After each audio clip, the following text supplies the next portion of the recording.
Has encontrado una distro de Linux que te encanta y quieres dar el salto. Pero cuidado, ¿cómo te llevas todas tus apps, configuraciones y datos en el menor tiempo posible y sin dejarte nada por el camino? El problema real viene si además estás cambiando de familia. Pasar de Debian a Arch o de Arch a Fedora no es hacer un simple copy-paste de directorios home. Si te equivocas o no sabes bien lo que estás haciendo, rompes el sistema destino o peor aún, pierdes .files y datos valiosos de hace años. Y ojo, porque aquí no existen guías definitivas ni fórmulas mágicas que cubran hasta el último detalle del sistema de cada usuario. Lo que sí que hay es un método con sentido común, sabiendo bien lo que estamos haciendo. Por eso, para este vídeo te he preparado un checklist paso a paso de backup que iremos tachando juntos para que tengas una guía clara y no te dejes nada crítico por el camino. Por cierto, vamos a utilizar comandos del sistema. Pero la mayoría son comandos de copia de ficheros y te he dejado un enlace en la descripción aquí abajo para que puedas copiarlos fácil y ejecutarlos directamente en tu terminal. ¿Qué tenemos que meter en esa maleta de migración entre distros? Te lo muestro en 0, vamos. En el home de tu usuario, evidentemente si hay más usuarios en el sistema, los homes de esos usuarios del sistema, es el lugar donde se hallan los ficheros más importantes. Aparte de datos como tal, ficheros de vídeo, audio, imágenes, ofimática, proyectos, código, etc., que son objetos de migración, tenemos configuraciones y personalizaciones de aplicaciones que no se ven a simple vista. Son todos esos ficheros que comienzan con un punto. En Linux se les conoce como .files. En tu home verás que existen varios y por el nombre van asociados a determinadas aplicaciones. El directorio más importante sin duda es config. Es el directorio estándar en Linux donde las aplicaciones guardan la configuración específica de cada usuario. Su contenido varía según el software que tengas instalado, pero siguen una determinada estructura. Si tus datos de usuario, como vídeos o imágenes, son la base de una migración, los .files son el alma de tu sistema. No se ven, pero se sienten. Los necesitamos para recrear el mismo comportamiento de los programas que tenemos en el sistema origen, pero en el sistema destino. Y dices, fácil, copio todo mi home de una distro a otra. Ojalá fuera cierto. Puede funcionar, pero también puede no funcionar y romper muchas otras cosas. ¿Por qué no es recomendable copiar todo el home y pegarlo directamente en la distro destino? Hay 3 razones para no hacerlo. El home almacena años de basura, cachés obsoletas y configuraciones de apps que ya ni usas. 10 GB de caché. Arrastrarlo todo a ciegas es heredar la lentitud y los errores del sistema viejo. Si pasas de una distro con paquetes antiguos o estables, como una Debian o un Ubuntu, a una Bleeding Edge, tipo Arch o incluso Fedora, los formatos de los archivos de configuración de .config pueden haber cambiado entre versiones de una misma aplicación. Esto va a provocar crashes al abrir la app en el destino. Configuraciones de temas, GNOME, KDE, monitores o variables de entorno asociadas a la distro origen pueden entrar en conflicto directo con el gestor de ventanas o el entorno del destino, especialmente pensando en un GNOME POP o un Hyperland Wayland. Entonces, para asegurarnos una migración efectiva, es mucho mejor proceder con algo más de cuidado y sabiendo delicadamente lo que estamos haciendo. Y no es tan complicado. Primer paso, limpieza. Antes de hacer una mudanza siempre hay algo de lo que deshacerse. ¿Para qué vamos a llevarnos algo que luego en la nueva casa vamos a tirar a la basura? Para eso lo eliminamos aquí, ¿no? Una prueba con Foronix, que me la voy a cargar ahora mismo.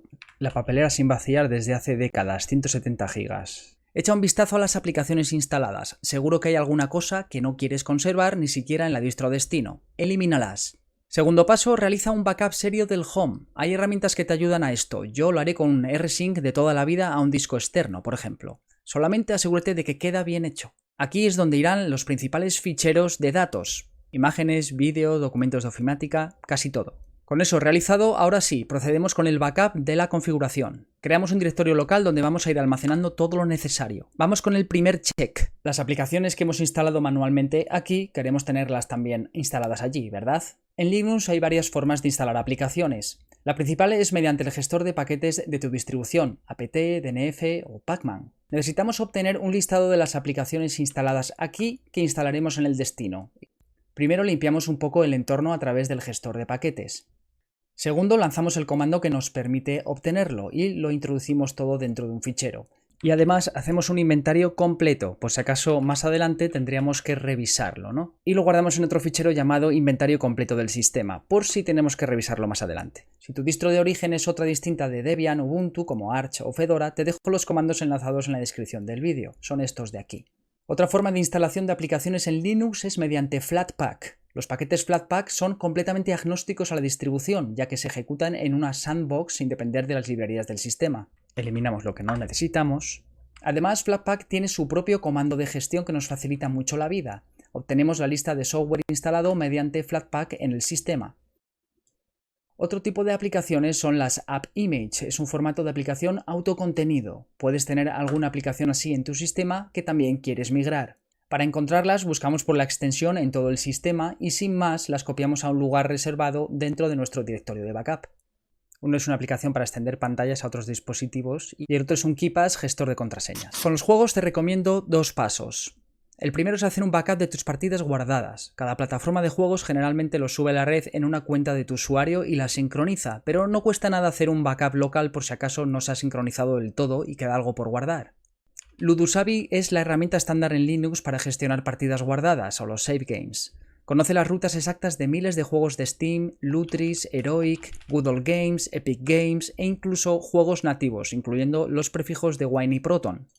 Segundo, hay que revisar plataforma por plataforma. Steam, Lutris, Heroic, todos tienen una función de importación interesante de la de que sacar provecho. Si copias el directorio concreto con tus juegos a la nueva distribución en el directorio también concreto, todas ellas van a poder reconocerlo y cargar de nuevo el juego en tu biblioteca. Esto te ahorra tener que descargarlo de nuevo por internet. Si no conoces las plataformas de gaming en Linux principales que existen hoy en día, te dejo un vídeo por aquí que puede aclarártelo. En Steam buscamos el directorio Steam Apps.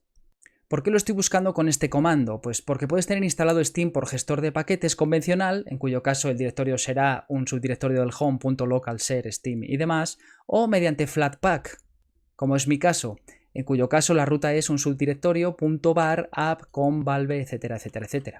Y aquí están los datos de los juegos en sí. Los copias a un dispositivo externo, a otra partición, o para la próxima te creas una partición exclusiva para juegos desde la cual los clientes de las plataformas de juegos puedan obtenerlos en local independientemente del sistema operativo desde el cual lo estás lanzando. Esto te va a ahorrar mover cientos de gigas cada vez que se te ocurra cambiar de distribución. En Lutris hay 2 ubicaciones importantes que debes respaldar. La primera, los juegos y prefijos de Wine. Por defecto es la carpeta Games en el directorio Home, tanto para la versión nativa como para Flatpak.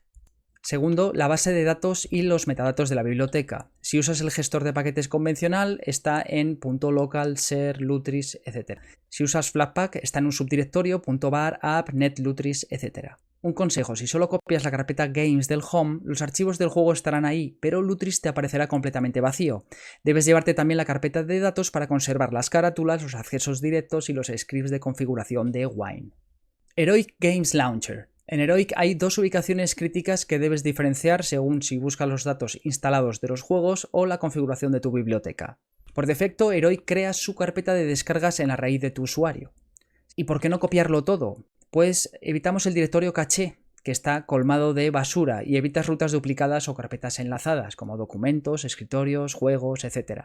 Flatpak crea dentro de .bar app enlaces simbólicos o copias espejo innecesarias y que pueden dar problemas. Así que mejor hacerlo con un poco de cabeza. Navegadores. Identifica qué navegadores usas y quieres migrar, que lo normal es que como mucho sean 1 o 2. 2 opciones, copia en la nube o la copia física. La sincronización en la nube es la opción más rápida si utilizas la cuenta de sincronización de tu navegador, Firefox Sync, Brave Sync o Google Account. En la máquina de origen abres el navegador y fuerzas una sincronización manual para asegurarte de que marcadores, contraseñas y extensiones están subidos a la nube. En la máquina destino reinstalas el navegador, inicias sesión, vinculas la cadena de sincronización y se descargará todo automáticamente.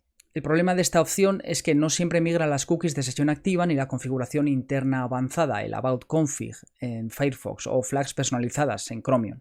Y la segunda opción es una copia física del perfil, una copia exacta local, que es la que voy a utilizar yo. Si prefieres no usar la nube o quieres arrastrar la sesión exactamente como la dejaste, pestañas abiertas, cookies activas, almacenamiento local, debes copiar la carpeta del perfil. La ubicación del perfil varía según el navegador y formato de instalación, puede ser nativo o puede ser con Flatpak como veíamos con el gaming. Los navegadores Chromium cifran las contraseñas guardadas utilizando el llavero de claves del sistema, el Genome Keyring, Kwallet o Free Desktop Secrets. Si copias la carpeta del perfil de Brave o de Chrome a otra distro, las pestañas y marcadores volverán, pero las contraseñas guardadas localmente no se podrán descifrar, salvo que también migres la clave del llavero del sistema o utilices Brave Sync, Google Sync en online para las credenciales. Los dot files de la shell, sí, nuestra shell también está personalizada, en la mayoría de los casos algún detalle tenemos que trasladar. En la raíz de tu carpeta personal residen las configuraciones directas de la shell y los historiales de comandos. El principal es .basrc, .zshrc, que contienen alias, variables de entorno como el path, funciones y carga de módulos, Configuraciones de multiplexadores, como en mi caso tmux.conf, donde se viene la configuración de paneles, atajos y servidores de tmux. El bash history, zsh history, el historial. Son comandos pasados que hemos ejecutado en nuestra máquina, pero que nos va a gustar tenerlos cuando lleguemos a la nueva. Temas para zsh, como omeizsh, PowerLevel 10K, y algunas configuraciones propias de comandos, como por ejemplo vtop o htop, que también generan aquí un .file exclusivo de ellos. En todo caso, se trasladan de forma muy sencilla, porque solamente tienes que copiarte estos .files a tu nuevo home, volcándolos directamente allí. Fuentes o tipografías. Qué dolor da llegar al nuevo sistema y ver que nuestras tipografías se han quedado atrás y tenemos que volver a buscarlas y descargarlas de internet. Hay dos niveles de instalación, local, a nivel de usuario, y al nivel del sistema. Las locales se encuentran en .localShareFonts en el directorio home. Y en el sistema, es decir, fuera de nuestro home, para el 99% de los casos, como las nerdfonts de la terminal, las fuentes viven en localShareFonts. Sin embargo, si en el pasado instalaste alguna tipografía usando sudo, asegúrate de revisar también user-localShareFonts para no dejártelas atrás.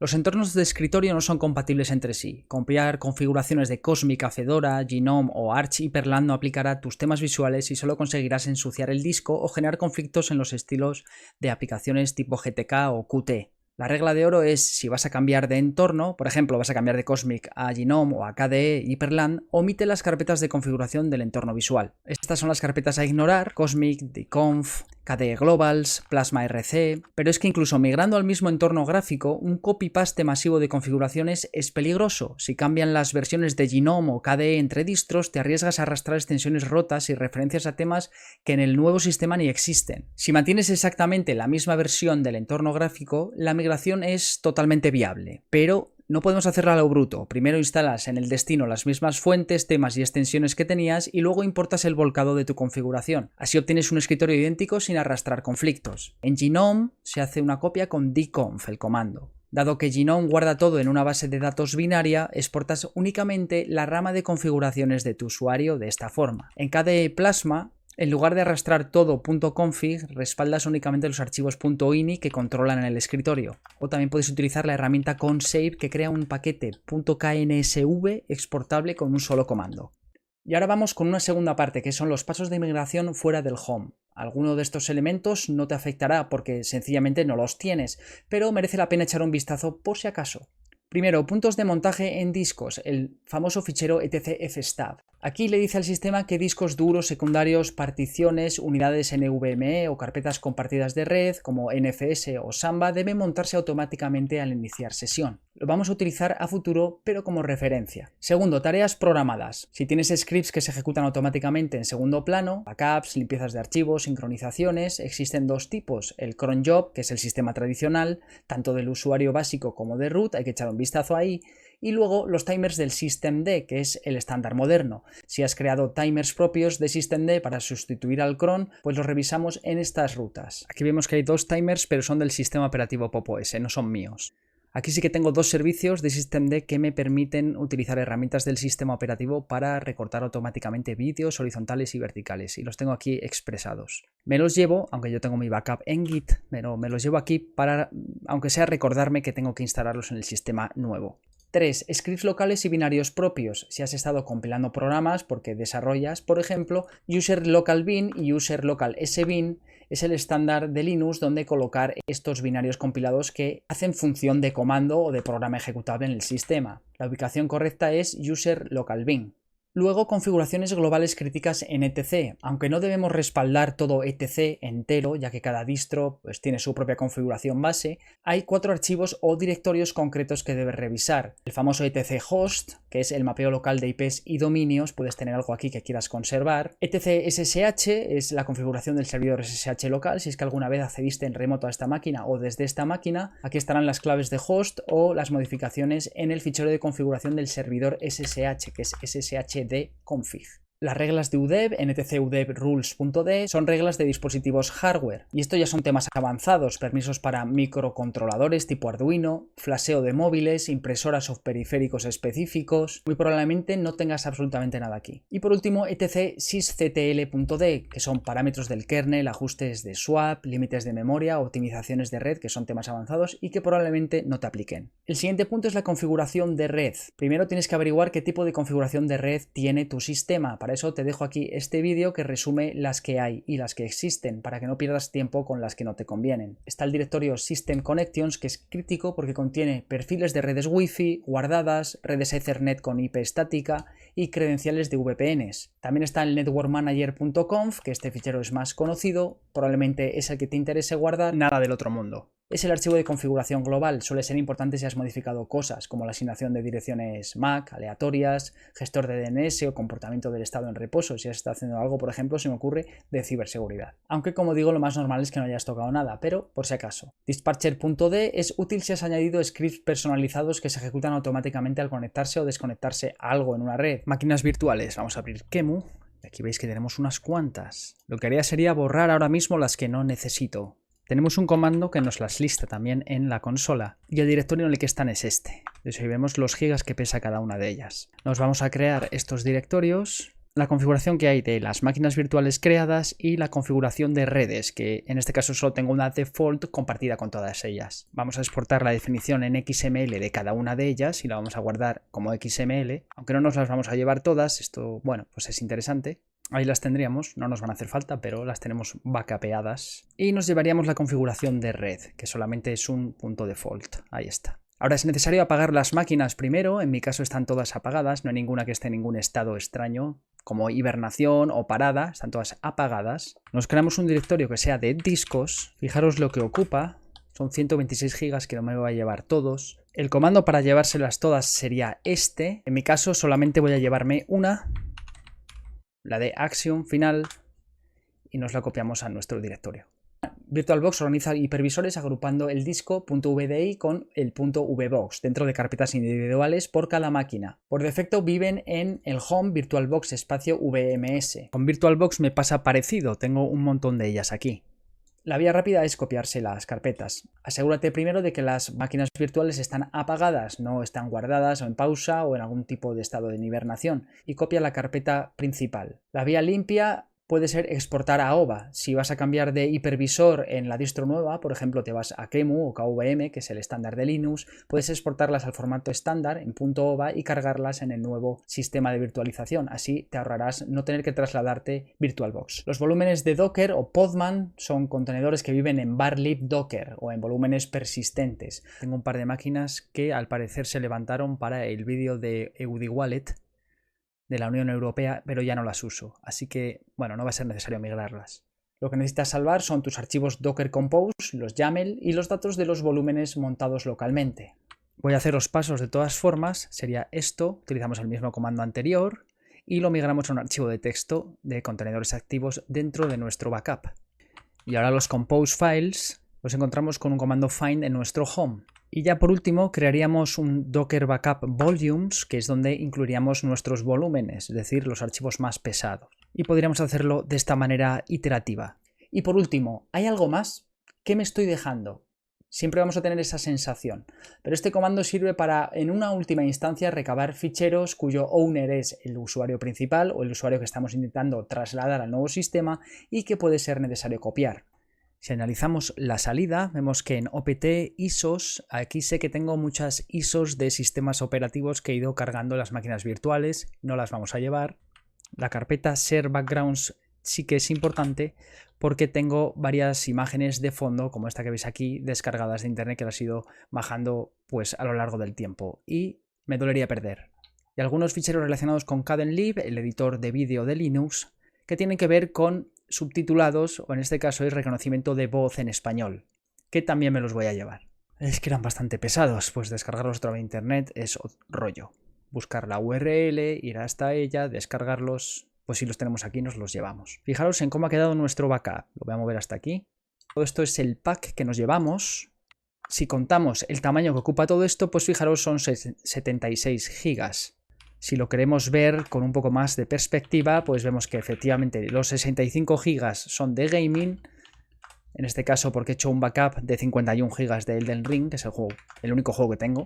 Y luego vemos que quizás lo que más va ocupando son esta OVA de un Debian 13 que me he llevado también, y en concreto este será todo el pack o toda la maleta que me llevo al nuevo sistema operativo. Y con esto queda hecha la maleta y de forma limpia, sin arrastrar cachés, temporales ni basura acumulada de hace años. El verdadero reto viene ahora. ¿Cómo restauramos todo esto en una familia totalmente distinta sin romper nada? En el próximo vídeo de esta miniserie vamos a coger esta misma carpeta creada en un Pop! OS con escritorio Cosmic y nos la vamos a llevar a un Fedora 44 con KDE Plasma. Y ojo porque la cosa se pone interesante. Haremos funcionar de la mejor manera posible la configuración de una derivada de Debian Ubuntu en una derivada de Red Hat. Dos familias que realmente no tienen nada que ver. Si estos vídeos te están ayudando, déjame un buen like para apoyar el canal y cuéntame en los comentarios qué experiencia has tenido mudándote entre distros. Nos vemos en el siguiente vídeo, que por cierto ya está en el horno. Con esto me despido, amigos míos. Cuidaros, un saludo, chao.